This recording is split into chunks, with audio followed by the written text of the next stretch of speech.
Um, so now we're going to hear from Father René Javellana, and Father René is professor at Ateneo University in Manila, and he will be telling us about art and social change. So please welcome Father René.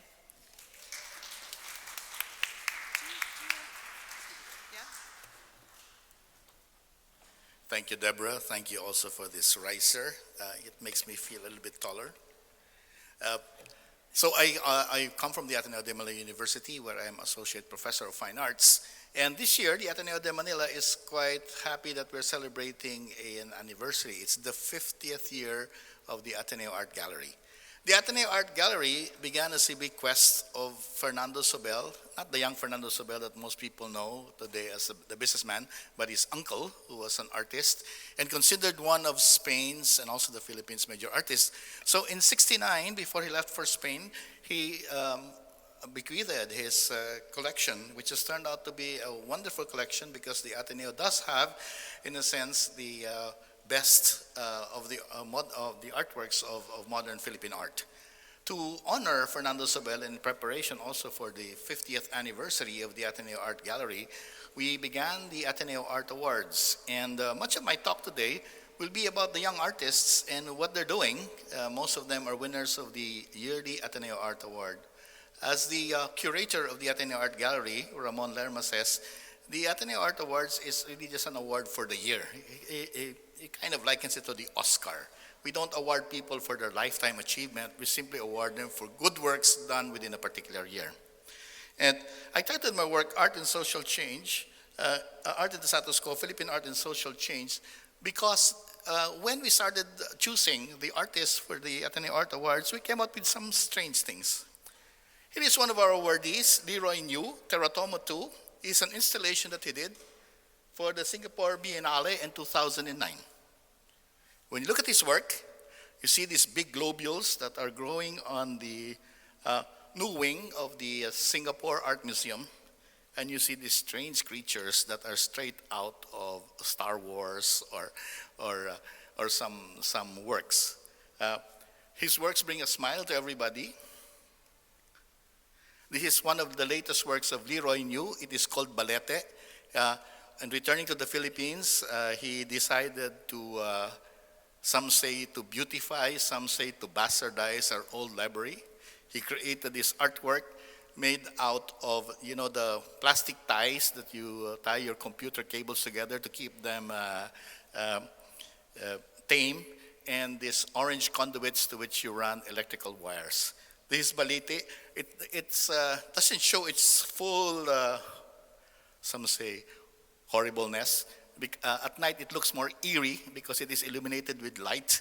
And being an installation artist, Leroy also has ghostly sounds that run through to the evening. So this is Leroy's work. Here's Leroy. He's about 24 years old, and that's also him creating a headgear for actually a fashion show that was just done early this year, together with some of the young couturiers of the Philippines. So the work of Leroy and company, more of which we shall see in a few minutes, looks so different from the work of a group of artists which we've come to know as the social realists. These are the artists who came to the fore of Philippine art during the time of the Marcos regime. Their works are very clearly political. Here's the work of Anna Fer. Her complete name is Ele Faranzini because she's of Italian descent. She's from Davao. And the title of the work is Favali at Iba Pang Martir. This is a painting that honors Father Tullio Favali, who was an Italian missionary priest in Mindanao, who was murdered by the Manero brothers. They were members of a vigilante group that actually Marcos armed as a way of combating Islamic insurgency in the Philippines. This work of Anna Fer comes from the Marcos era. The man to the right with the question mark on his head was the head of this vigilante group. This is the work of B-Boy de Lotavo. He's a Visayan from Iloilo, and it's entitled Naglalakbay. It commemorates all the marches and all the protests against Marcos. This is the work of Renato Habulan. it was done at the moment when the regime moved from Marcos to Cory. You can see the allusions to Cory Aquino. The Virgin Mary is not dressed in her traditional blue and white, but she's wearing a yellow. Okay? And it represents, to the left and to the right, and this work is like a triptych. It represents women who are hiding their faces, because during the time of Marcos, began really the exportation, in a sense, of Filipino women to work abroad, mostly in Hong Kong, and then later in the Middle East. And if you look very carefully, they're holding photographs. It doesn't come out too clear in this slide, but they're photographs of their families that they would send home. There's another work of B-Boy, and it is part of an exhibit in '86. And this shows you the scene straight out of the Bible of Jesus being tortured, being flogged, but it's put in a contemporary context where you have Mary there, dressed as a simple Filipino woman, and the Christ figure is a person being forced to bend low.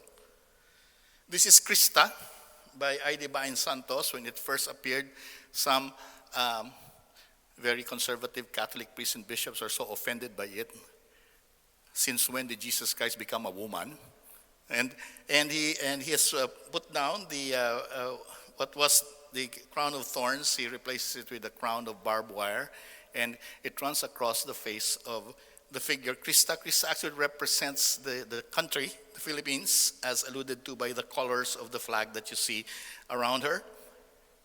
And it is all about the repression of self-expression of artists and of the press during the time of Marcos. This is Charlie Co.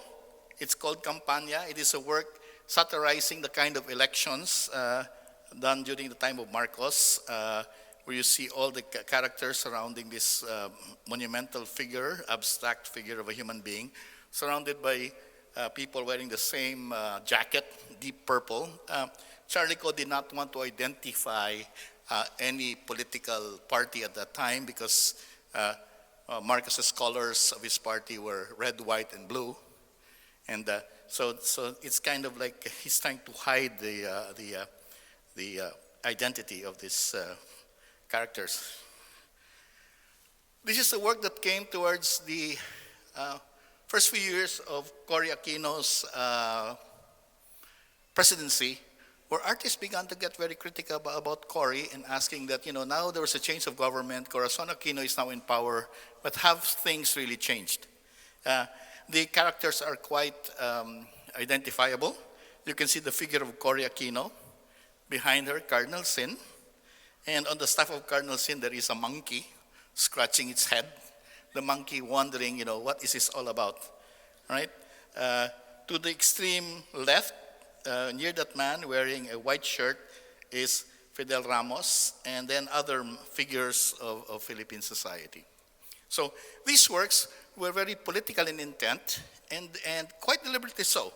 The artists who made this work were using art to get people to think about the social situation, and with the firm belief that somehow art, by being as blatantly honest as it possibly could, even in spite of repression, even in spite of possible arrest, could be a big vehicle to change Philippine society.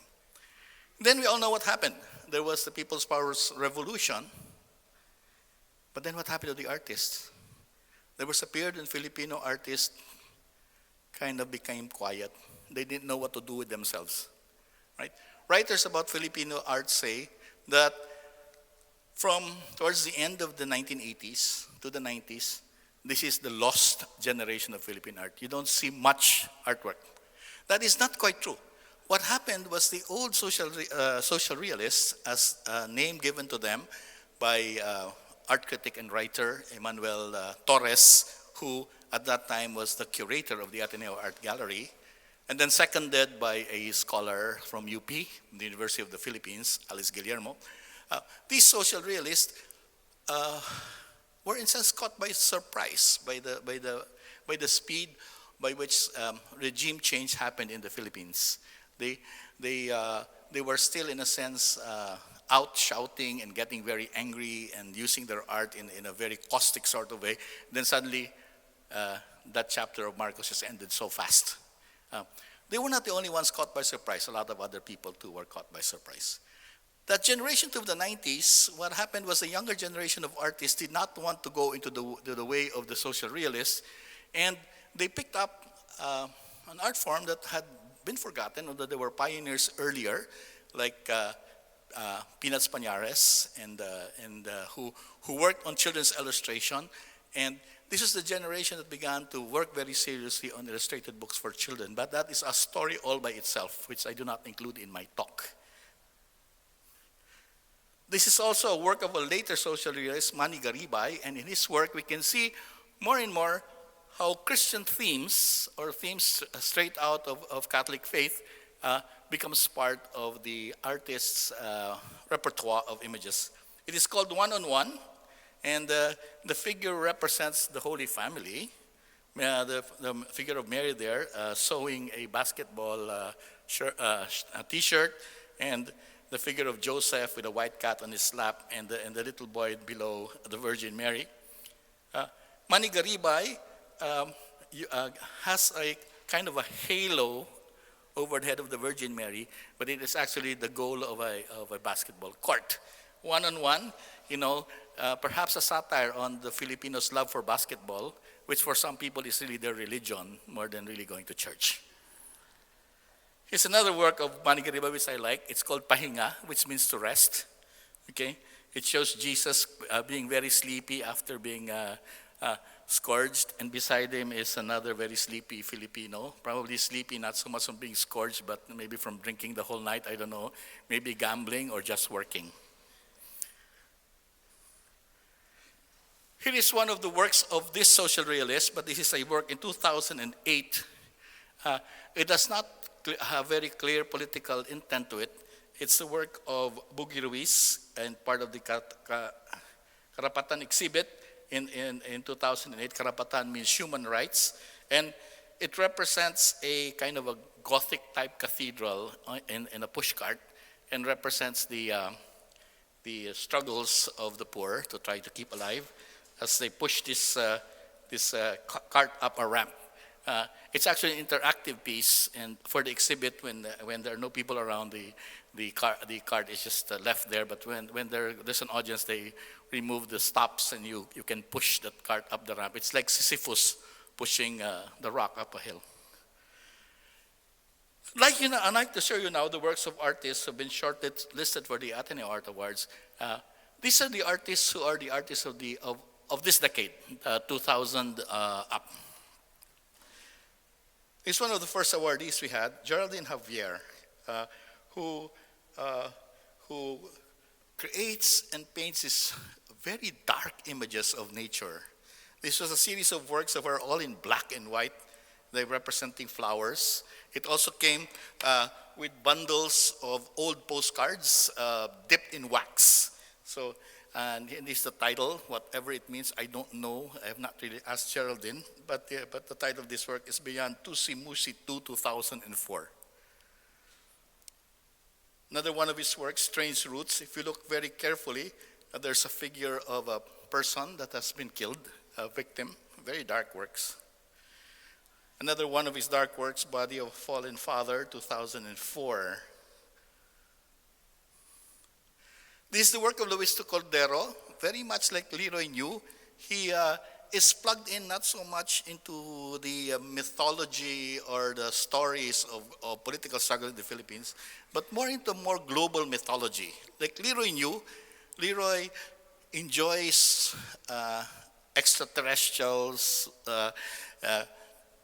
robots, all the figures of Japanese anime. Luistro Cordero did this whole series on I guess maybe it's the influence of documentaries, or people call them mockumentaries, in Discovery Channel, History Channel, on all these unsolved mysteries, strange animals, and so on and so forth. So this is his take on the Loch Ness Monster. Ronald Ventura, he won the Ateneo Art Awards in 2004. His work is really very, in a sense, very classic. and very painstaking. This whole work is done in pencil, okay? So what he does is he paints the background first white, and then he draws in pencil, and then he covers the whole work with a fixative if he wants to have it in color. It's all in pencil. He works so very systematically. He starts from the left-hand corner, goes to the right-hand corner, and draws down. He almost draws as if he were a inkjet printer. That's how he works. Okay. This is one of his works too, Insecure, man which is also like a dog, holding and gnawing at a bone.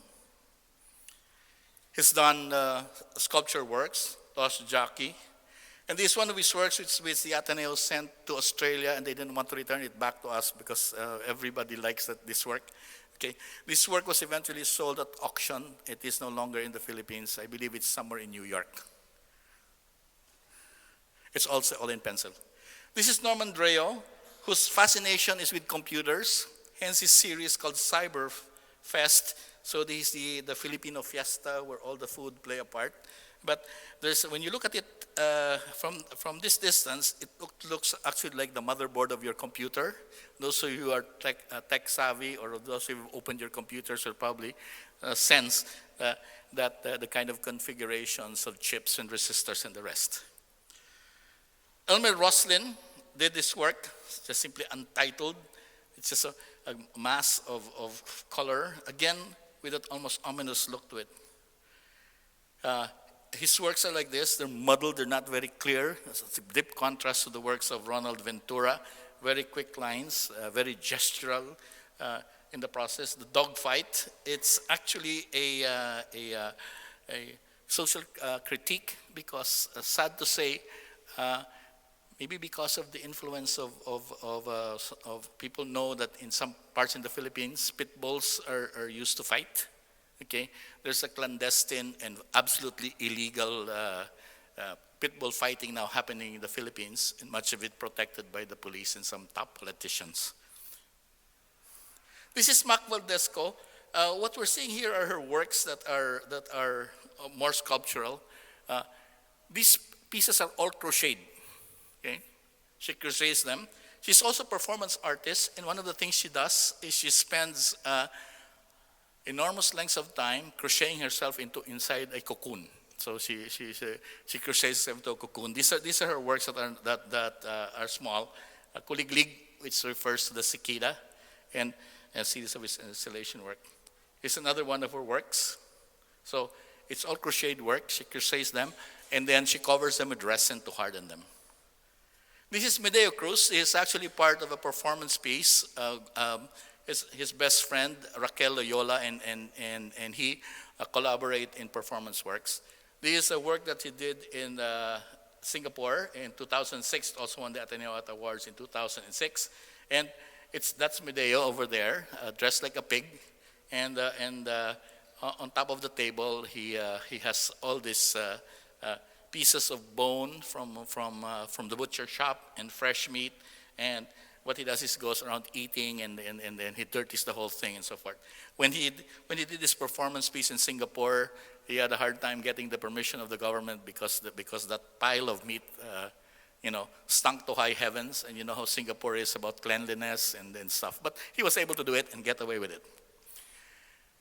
This Anton Castillo's work, when I saw yesterday at the Diang a beautiful sculptural piece done by an American artist of a Gothic cathedral, all made out of bullet shells and so forth. I am reminded of this work of Castillo, but this is like a triptych done in the Byzantine style with a lot of gold leaf. But it's again, he uses the cathedral or the church as the main image, but the figures are all military figures, and it's a work of violence. This is Marina Cruz. For Marina Cruz, what's important for her are the memories of the past, the memory of her roots as a Filipina. The painting that you have being on display is a painting of her mother, who had a twin. So the mother had a twin. So it is based on an old painting, and the dress that is displayed there was one of the more formal dresses of his mom and her aunt. She gets the dress and then makes them into sculpture pieces by dipping them in resin and making them permanent. So her works are about memory. Her works are about trying to, in a sense, petrify, if you want to say, the past, put them in a permanent context. This is one of her works, a very interesting piece, embroidered landscape. It's actually done on a tarp. It's a digital print, again, of her mother's dress. But on it, she shows the biography of her mother in needlework. In visual form, she shows the story of her mom. This is Goldie Poblador, one of the youngest artists that won an award with the Ateneo in 2009. This is a whole series of a tongue-in-cheek exhibit of Goldie Poblador, and it's all about the beauty business and all about perfumes and scents. Inside those beautifully blown perfume containers, which she herself personally blows, she gathered some of the most interesting smells of Manila, like water from the Pasig River and other such things, and named them with fashionable type smells, and displayed it in a landscape of fake grass or astroturf. So that's one of her works, and she actually invites you to open the vials and smell them. So this is how the work was displayed. Okay, one of the perfumes is called Squalor.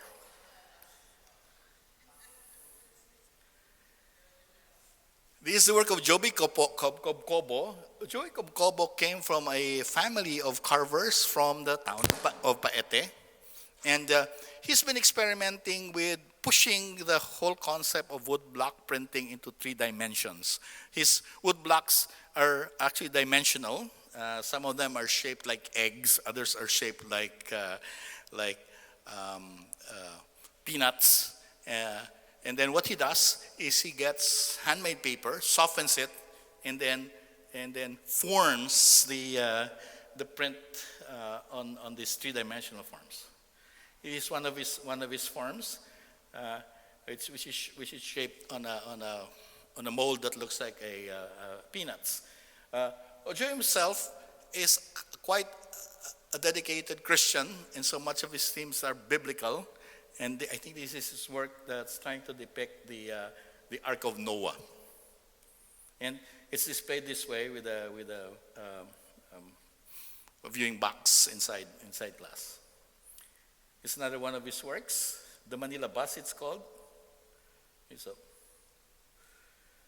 Pati Eustaquio, her series.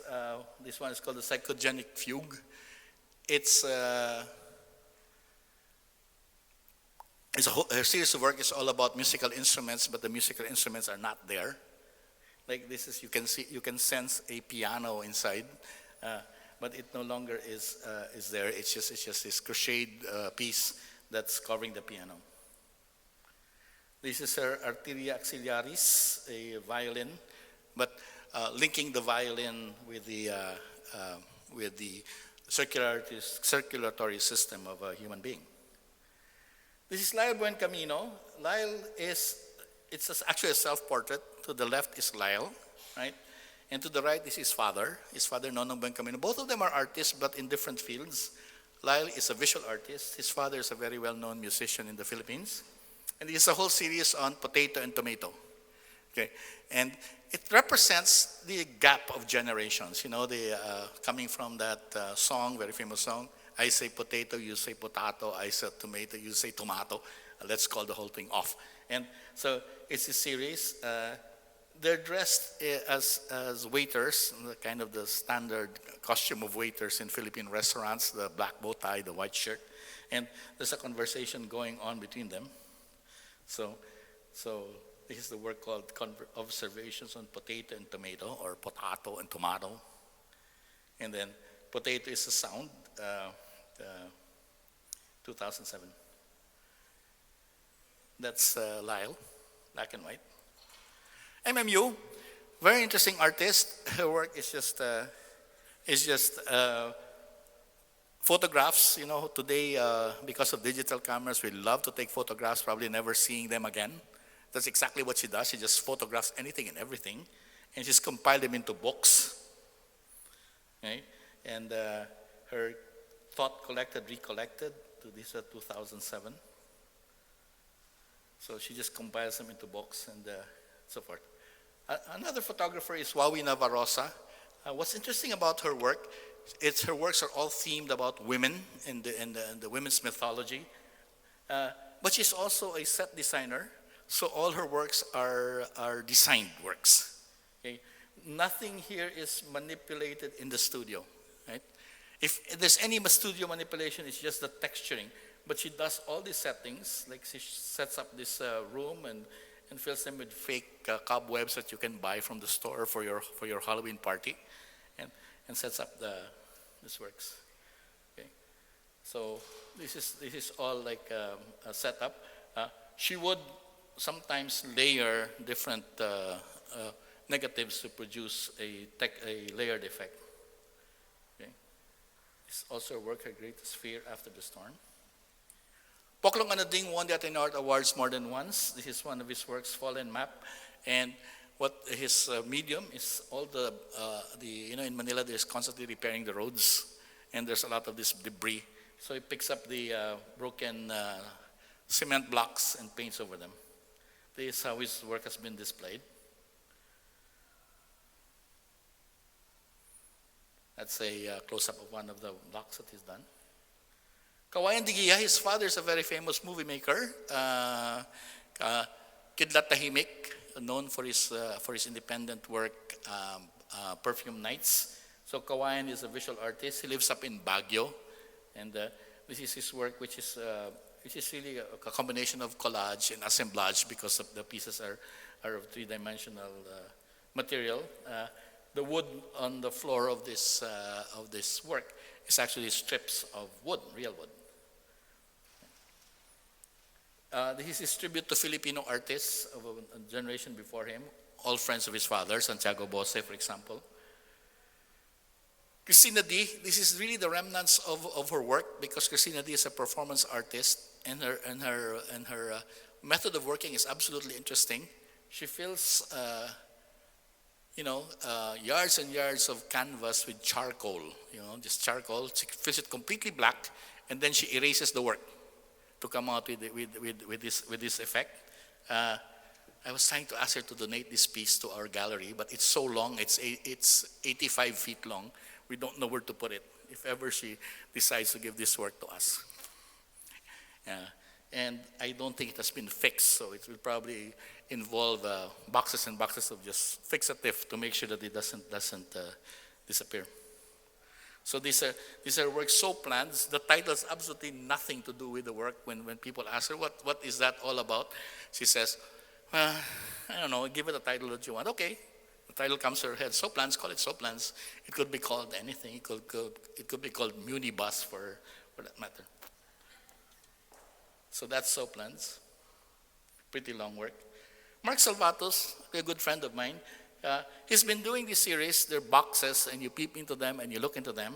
This is his work called Secret Garden. When you look inside, you see this kind of garden, but they're not made of real plants. They're made of discarded and recycled plastic bottles for soda. And they're the work of prisoners who Mark has been helping in a program of government to teach some art to the prisoners.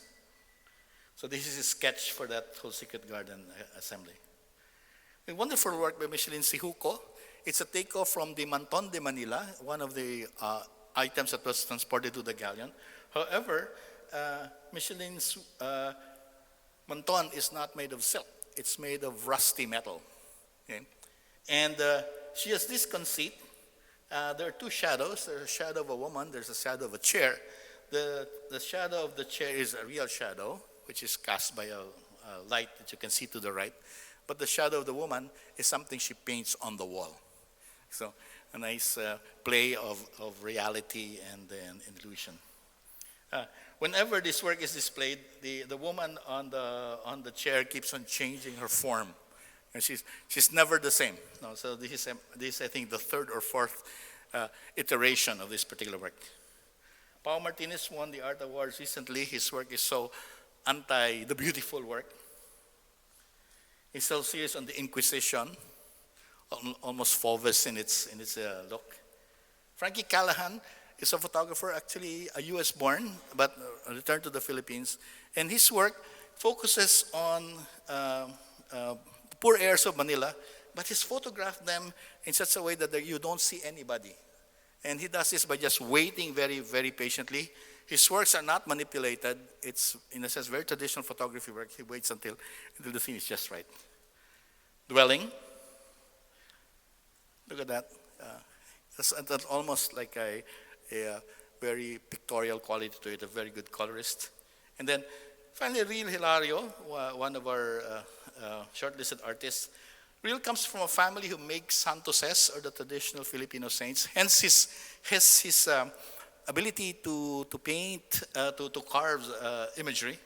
And his works are about trying to resurrect the older forms of the understanding of Filipinos, of the human person.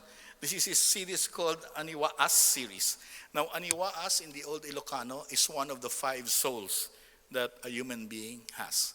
Now, when you look at all these artworks, people say there seems to be absolutely no connection to these works, to the works of the previous generation of the social realists. What has happened?